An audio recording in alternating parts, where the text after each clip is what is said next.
Oh yeah, the throwback cat, the throwback cat is on. So that means we getting in the time machine, like Bill and Ted. We get on a Christ 17 excellent adventure. So we get in the time machine.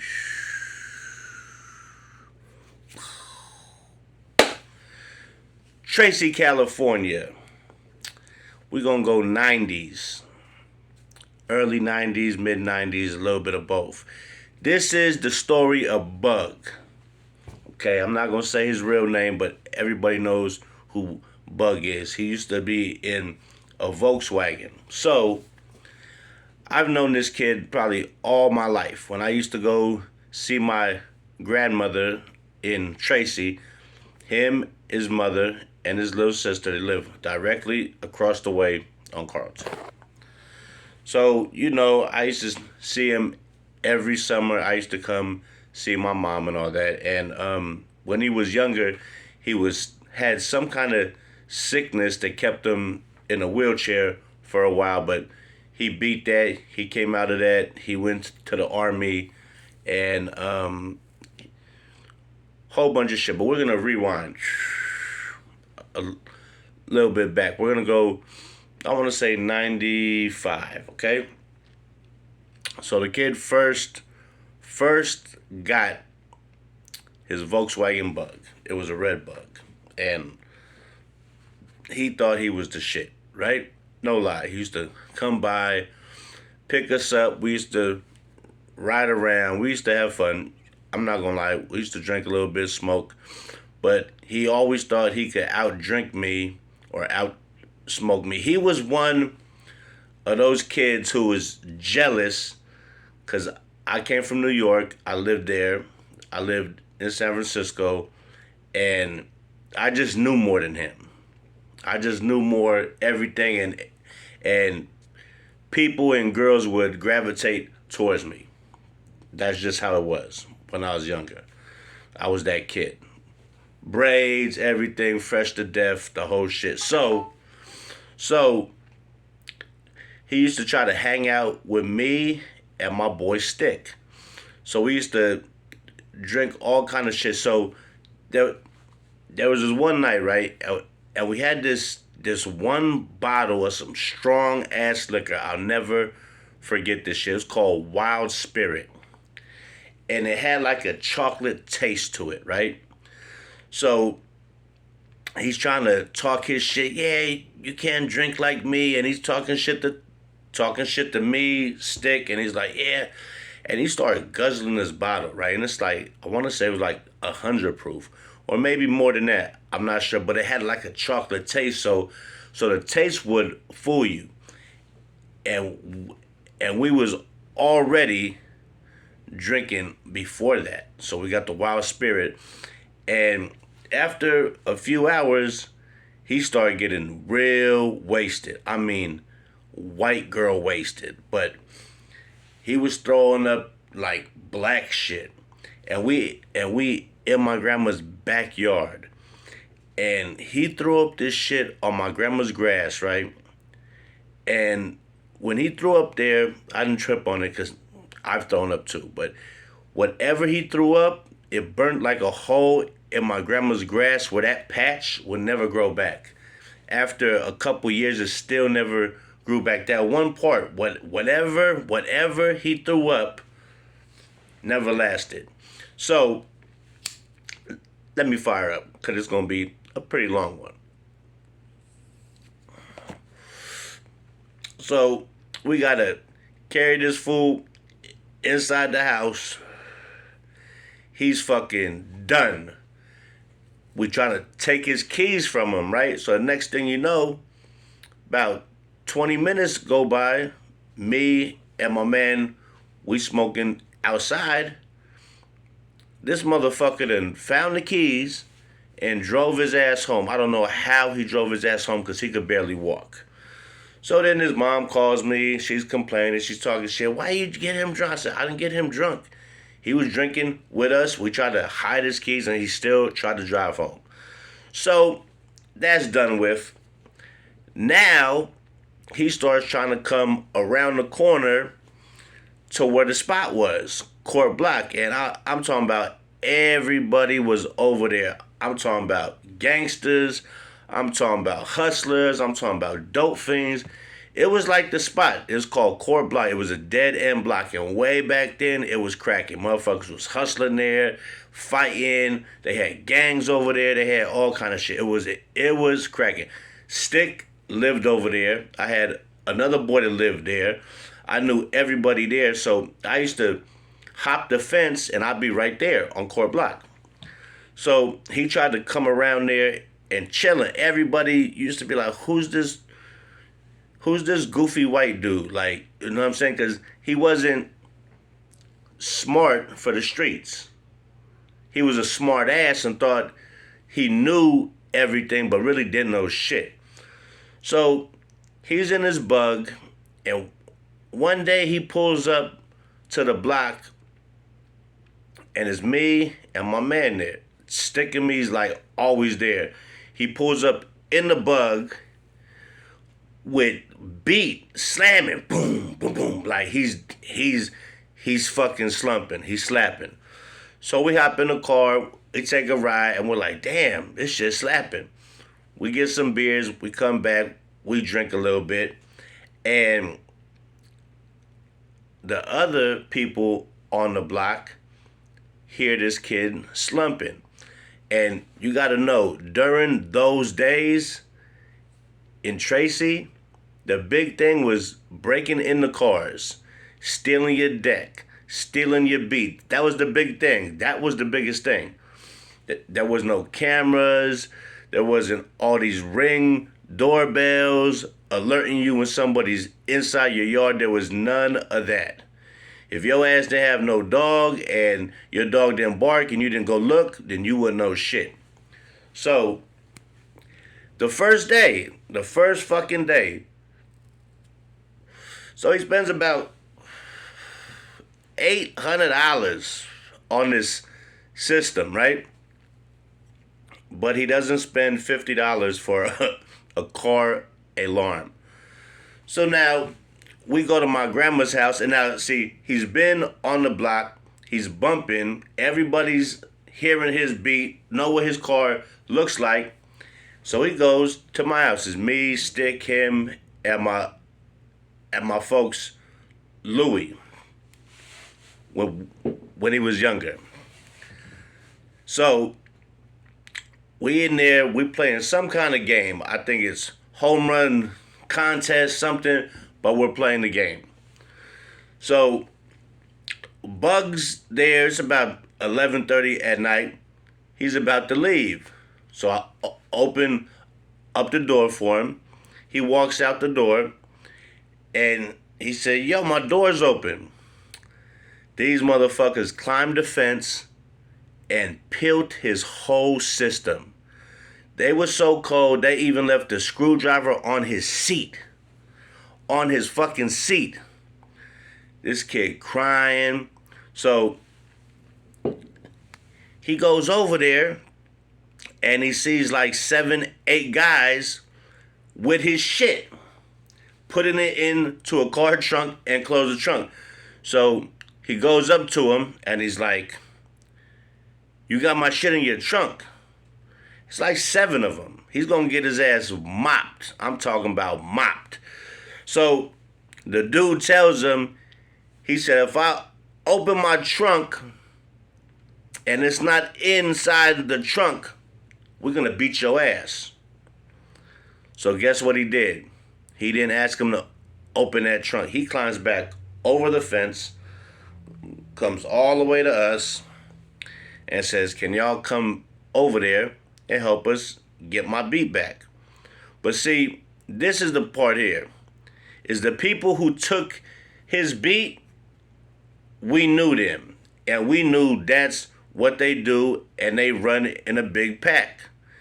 And we was cool with them, and he was slipping. You don't ever spend $800 on beat without spending $50 for a car alarm. That was way back in like 95. So he's trying to ask me for a bat. I told him, don't be doing that. You go over there with that bat, they're going to take that bat from you and they're going to beat you to death. So now he goes home. His first day, he's like damn near in tears. He's fucking trying to say, oh, you guys don't want to help me. And we told him, why don't you have a fucking alarm? So they over there laughing. They over there laughing their ass off. They done peeled this shit. So now his mama coming over there causing a big scene. She gonna call the cops and she's trying to tell me and Stick who did it and this and that. And we like, well, no. He went over there and seen him, talked to him, seen his shit getting put in the trunk, and didn't want to go no further because he was finna get beat. They was finna put the beats on Bug. Bug was bugging. So after that,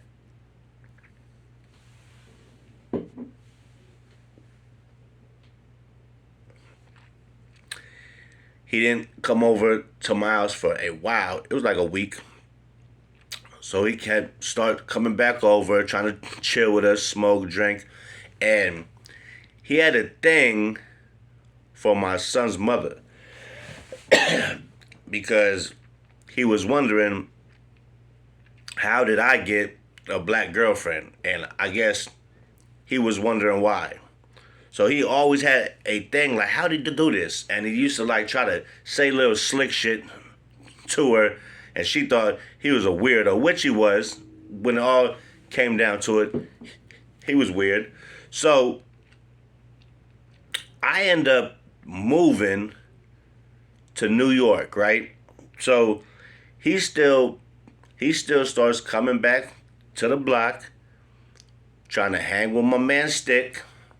And he was known for saying some slick ass shit that make you want to fuck him up. That's what I do remember the most. He would talk some slick fucking shit.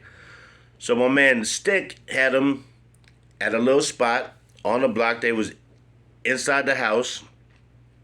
And he started talking that slick shit to Stick. So they went outside. And this is the cold part. I wasn't even there, but I was told by like 5, 6 motherfuckers. Looking at him face to face. And Stick's not no little dude. He's not no skinny motherfucker. He's a husky dude. He's a big dude. Pause. You know what I'm saying? So he fuck around and fucking gives him the motherfucking Van Damme kick from fucking Bloodsport and takes his tooth and twists his tooth all the way back. Brings the motherfucker inside the house where they're partying at it and tells the motherfucker, sit your bitch ass on that fucking couch in front of the whole party. Didn't let him leave. Not like that. He didn't kidnap the motherfucker, but he put the motherfucker down and said, you sit there now, you punk motherfucker, and made him sit on the couch the whole time while everybody's partying, bro. Partying. And he's there with his tooth twisted, his mouth all cut up, and punking him the whole night. Everybody was punking him. They almost made him sit behind the couch. I ain't gonna lie. It was that bad. So this kid goes to the army, right? And he's in there for the army. He has a wife, you know, so he has a kid. And this is the story his mother told me. I don't know the real deal. But from what I was told, they had a young baby in a car seat. They put the car seat on top of the car and started bringing in the groceries first. Which any parent knows that's not what you do. You bring your baby in the house first. Always, okay? So somehow the baby fell off of the car in the car seat and fell face first in like the gravel or the concrete. And the baby had some kind of brain damage or something. So this actually happened on the army base, if I'm not mistaken. because they gave him 7 years in prison in an army base. And his mother was pleading, trying to get him out, like any mother would do, of course, you know. And I never understood, if it was an accident, how'd you get 7 years in prison? And see, this kid also, when he was a youngster, him and some girl had a kid, and the mom talked him into giving it up for adoption, which I was totally against. I lost all respect for him then, because if you make a kid, you raise your kid, no matter how your baby comes out. They didn't even want the kid. They wanted to give the baby away up for adoption. So now I'm thinking, did you do something on purpose for this kid? Because why are they giving you 7 years in prison for something you're saying is a accident? I never got that. So he does his time, and his mom says he doesn't want to, and he's doing time like way over in like Tennessee or some shit, way the fuck out east, southeast. So his mom was working to get him transferred to a regular prison in California, but they were scared of, the gangs, all the shit. California prison is different. It's political and it's crazy. So I guess he wanted to stay wherever he was at. So he stayed there. So he finally comes out, about 6, 7 years pass, and he's trying to be hella cool, but something about him is just off and weird. And we tried to hang out like once or twice, and I just didn't feel it. But this kid, I known since I was probably like 5. And to this day, I probably haven't seen dude in probably like 15 years. I seen him one time. He had a house. We spoke real quick, and he just wasn't somebody I would hang out with no more. As a kid, it was different. I knew him. I knew his family. He knew my grandmother. You know what I'm saying? So, we chilled a lot. But after all the shit with the motherfucking shit with Stick, he kicked his teeth backwards. He beat him up a little bit. He roughed him up. He punked him with his shit getting stolen. His mom trying to come back and trying to, press us like we took his shit. I didn't respect that. And then his mom said some weird shit, like she was gonna call the cops on me and Stick because we knew who the fuck took his shit. How does that work? So your mama's like trying to rat on us. She wants to rat on us because we won't rat on the motherfuckers who took your shit. And that don't even fly. So that's just a, story of Bug. I got a few more, but you know what I'm saying? I'm going to save those for a whole different time. And this is to Bug.